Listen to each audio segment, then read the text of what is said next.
Ambassador Gautam Mukhopadhaya, the conundrum in Afghanistan is difficult to know where to start, which is the head and which is the tail. But just looking at the way Ambassador Zalmay Khalilzad showed this draft agreement to President Ghani, Chief Executive Abdullah Abdullah, and possibly other leaders, some reports suggesting that President Ghani may have got one-on-one time with that draft before he handed it back.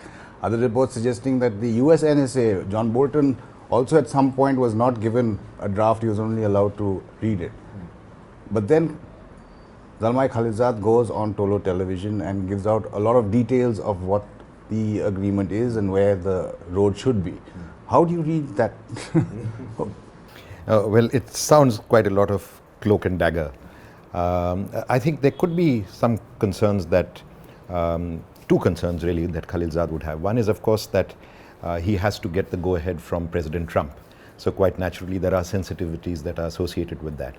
As far as the interview is concerned, quite clearly there is a public messaging that is intended. And I think the message is very clear that an agreement with the Taliban has been reached, and that the Afghan government and the Afghan political forces should get their house in order. That public messaging has a lot of detail because the interview was almost 1 hour long, or if not slightly more than that. But just the specifics now, when you look at one point which comes about the troop withdrawal, when they're talking about 5 bases, they're giving like 4.5 months time for that to happen and bring them down by 5,600. Right. So in many ways it is kind of front-loaded. I think this is again pretty premeditated. They have known that they are going to do this. If you see that, you can look at it in 3 or 4 ways. One is really what are those troops doing, those troops in those 5 bases doing.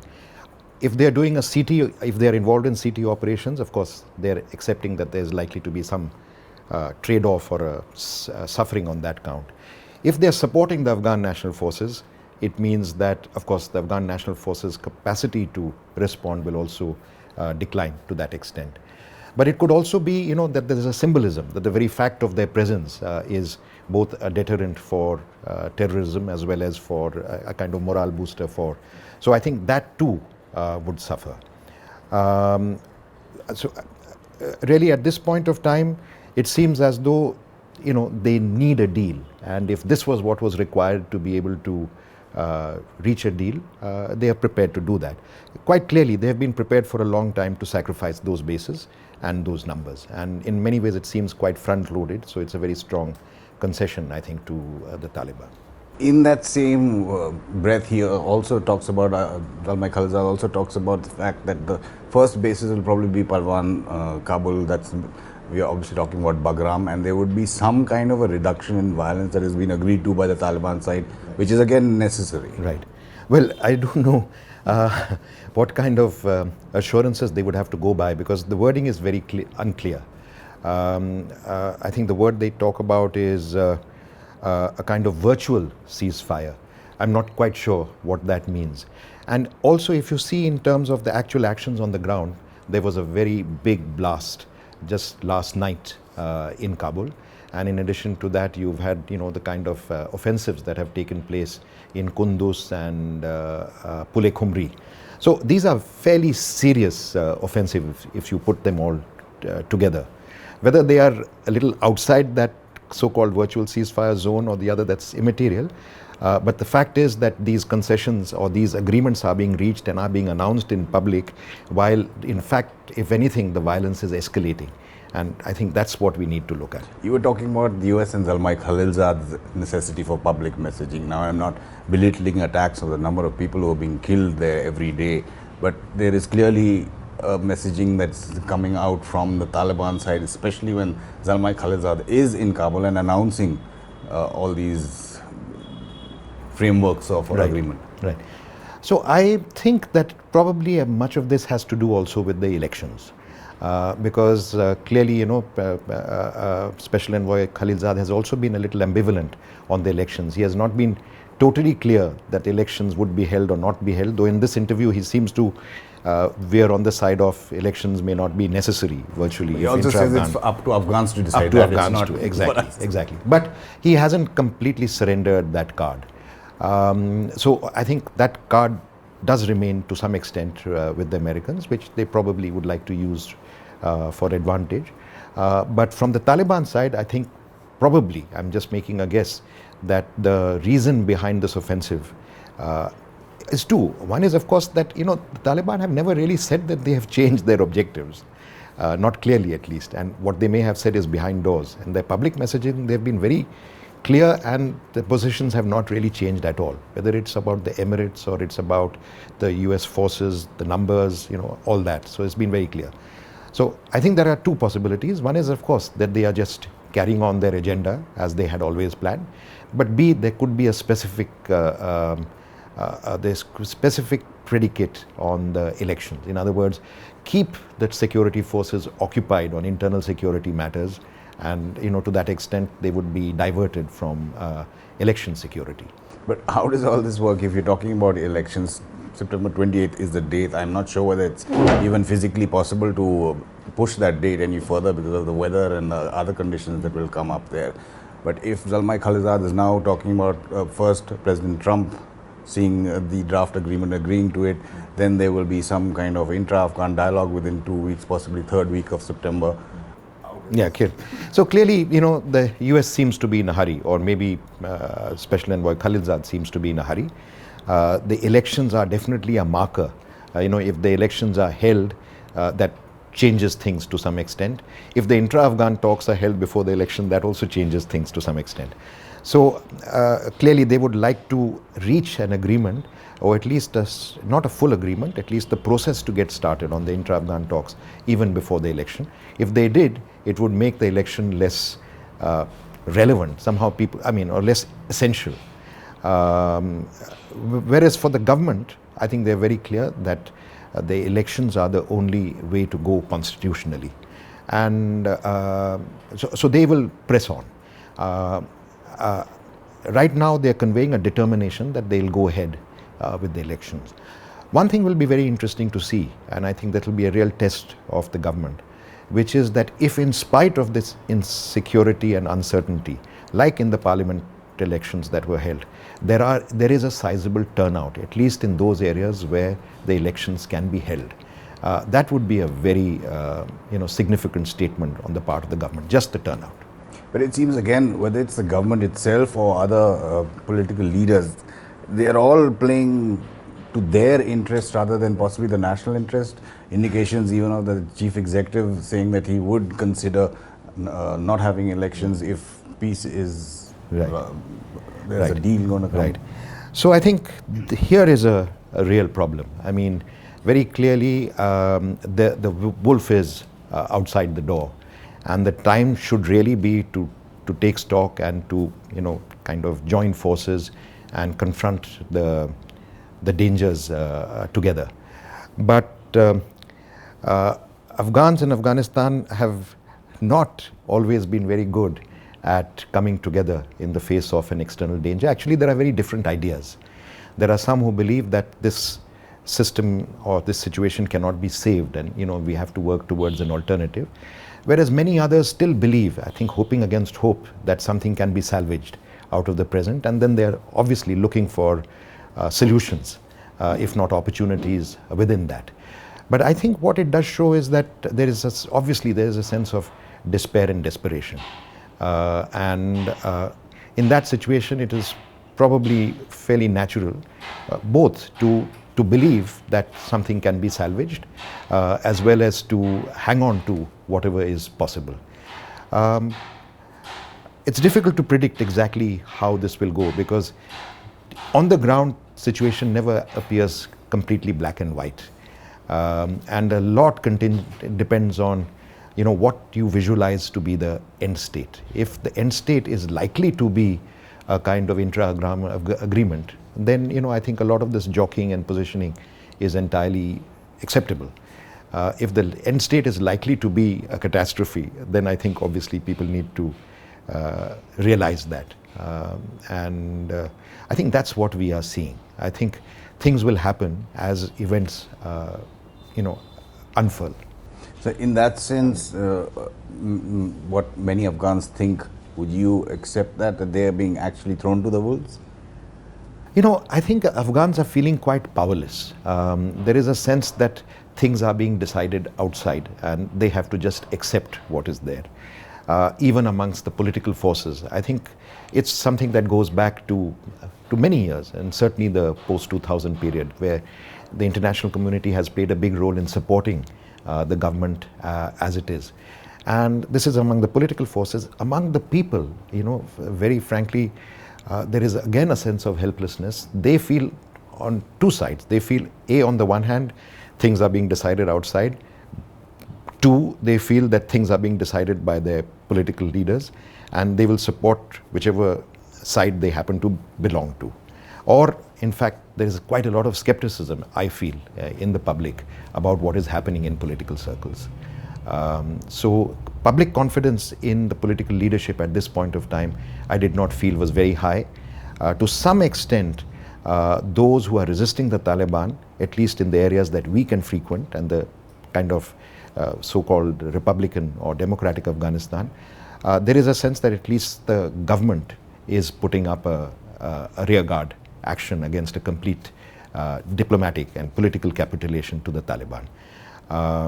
But ultimately depends on the military situation. And so far, as I would say that the Afghan government forces have performed quite commendably when they have been faced with a very serious challenge.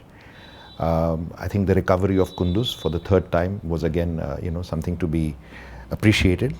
But at the same time, the Taliban have been knocking away a number of individual local commanders who have been leading the resistance. We are told that there are many more where they came from, that the resistance will not end. There will be resistance. And I feel that this situation will continue. We are not likely to see much stability in the coming months. So despite the American assurances that they will continue supporting the Afghan government, however it emerges, and the security forces, in the time to come, that's what the crucial domino, so to speak, in the whole chain. Right. So two things can happen. See, one is even now, as the attacks are continuing and the talks are continuing, the U.S. forces are backing, not in the front, but they are backing the ANDSF. It's an open question whether this will continue or this will dilute. If it continues, the war will probably continue the same way. If it dilutes, very likely you will see a kind of Afghanization of the war. Afghanization of the war can take many ways. One is that, right now the war is being conducted by, so to say, NATO style, NATO standard, NATO equipment, NATO weapons, NATO organization, all that. But if it, and in a kind of, as a national structure, what we might see is a fragmentation of that resistance. But I think that's a little way off. And a much greater Afghanization of the war, which means they will fight the war in their own way, those who wish to fight. 1991? Like that? Could be, in maybe a different form. But I don't see all of Afghanistan accepting the whatever intra-Afghan or U.S. Taliban deal that comes out of this. Because this is being more or less dictated by two things. As far as the U.S. Taliban is concerned, by their interests, and as far as the intra-Afghan is concerned, by the situation, by a fait accompli, which they are responding to. They are not shaping. They're just trying to, it's a kind of rearguard action that they are. So either way, they don't, it's very clear where the Afghan national interest and Afghan public interest is tested, which is why I thought that the elections would have been important, because that would have been a good test of Afghan political and public opinion. When we talk about the current moment that we are at, and that keeps changing, even if not day by minute, the only clear winners here seem to be the Taliban and their backers in Pakistan. The US is getting what it wants, but it's definitely nowhere near a winner. Many are calling it a loser, despite how they paint the picture when they finally exit. Correct. But I think we should always see things in perspective. Just because there is a tide in a particular battle does not mean that the battle has ended or the war has ended. This is going to be a protracted and continuing process. I mean, we already have a new player in the bargain, so which is changing equations. We are talking about U.S. Taliban, but Daesh, whether it is an ally or it is a rival or it is an alternative, is also on the scene. And very clearly, it seems to be that Daesh is going to pick up a lot of the malcontents of the present deal as well. And there are going to be malcontents from the present deal. So I think even that so-called victory that, let's say, the Taliban or the Pakistanis may anticipate could be Pirhik, and certainly it will be problematic, and everybody will be hedging against those as well. And again, it will be an interesting test. There is a theory that the Daesh are a totally, different force, that they are against the Taliban, against Al-Qaeda, against whoever the sponsors in intelligence agencies may be. But there's also a theory that that in many ways intelligence agencies also have a hand in their creation. So it will be an interesting test to see what happens next. But at the present moment, again, looking at what Ambassador Khalilzad has said in his interview, when he was asked about this specific question, he said it's up to the Afghans now to fight Daesh unitedly. When he was asked a question of if the Taliban joined some kind of power structure or are in government, and will the U.S. fight with the Taliban against Daesh, he again was very non-committable about that, or dismissed it completely. So, like you're saying, this is a so-called new player, but many people could be backing. So I think this could be, this could be a very tricky area. How much can the U.S. trust the Taliban to look after its security interests in Afghanistan? Assuming that they do not fully trust, and so far whatever we've heard from President Trump and all that is that they want measures to monitor, verify, etc., etc. So I think this will continue. This negotiations has not ended. And I find it difficult to believe that the United States would be naive enough to leave their security entirely to Taliban hands. Even if they join the formal security structure in any kind of eventual intra-Afghan deal, that itself, by the way, could be destabilizing. But the point is that I think this is an area of continued negotiation, and we can't assume that it will all end well. When you're talking about trust, it's not even to start touching about the topic of Afghan people and whether they can trust the Taliban or any of the other players. We've talked about India so many times and what India's role is. We are involved in so many projects that are for the people as such, and not, though there are some security aspects to it. How does New Delhi deal with this flux and how it's been building up? Personally, I feel that if the Taliban are truly Afghan and they are rooted in the public, I do not feel that India's projects will really be an issue of major contention. In fact, they will probably, those projects will not be affected. They may not continue in the same way as before, or maybe not even continue at all because of decisions that we might take, depending on the security situation. Because I don't think the Taliban are intrinsically hostile to India per se. But having said that, having said that, if they are susceptible to tutelage and instruction from outside, they might actually like to show something, even if it's for symbolic reasons. On this, my judgment at this point of time is that I don't think we need to envision that situation right away. I think we need to watch and wait because I think Taliban attitudes also need to be gauged a little better. I mean, they're certainly not for us, but we are not their primary target. But in that sense, has India missed the bus? Because even Zalmay Khalilzad is talking about the next steps, which will probably happen either in Norway or in Germany or even Indonesia. There's so many other countries who got involved in this process. Again, I'm not sort of, I'm not despairing of this at all, because I think India is in a position today to be able to pick up the thread almost any time it wishes to. I think there are two issues that are to be resolved as far as India is concerned. One is, of course, three issues. One is, of course, I think we realize that this is a moving situation. This is a changing situation. There's no end state to this, and I think we may be prepared to sit it out and wait for the situation to evolve before we take and I think that position would be fairly defensible.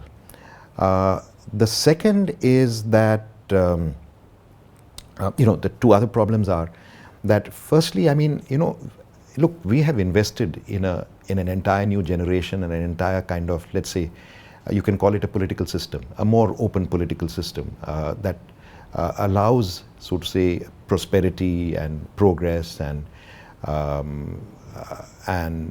progress for Afghanistan in entire. So I think to a great extent we have left the stage of talking to the Afghans to an intra-Afghan process, so that we go along with the flow of the Afghan people. So I think that is one point. The second point is, what is going to be the Taliban, the shape of the Taliban? If it's going to be an emirates, and if it's going to be essentially contrary to just about every value that we respect, then there's the practical question, how do we deal with a regime that is so totally, contrary to our values, but also one that we believe is controlled by Pakistan. So, there are 3 or 4 issues involved in this. I think the point in this is that if the Afghan Taliban show that they are truly Afghan, nationalistic, relatively free from Pakistan, and if they are so and they are willing to reconcile with other Afghans, that will naturally facilitate a process whereby we can participate, because we are for Afghanistan. So if they are part of what is the kind of Afghan national forces, then it will be not so difficult for us to participate with them along with the other Afghan political forces, particularly if they can come to some kind of arrangement amongst themselves. But essentially, I think these are the kind of problems that we have. Firstly, the extent of tutelage, the kind of values, also the national position, and really the end state. I mean, if we believe, like some others seem to believe, that the Taliban are a fact, that they are going to be the government next day, that our response to that will be very different than if we envisage a situation of instability for a long time. Ambassador Mukhopadhaya, thanks again for sharing your perspective, and I'm sure we'll have a lot many more of these kind of conversations. Thanks. I wish the best for Afghanistan at this particular stage. All of us do. Thanks.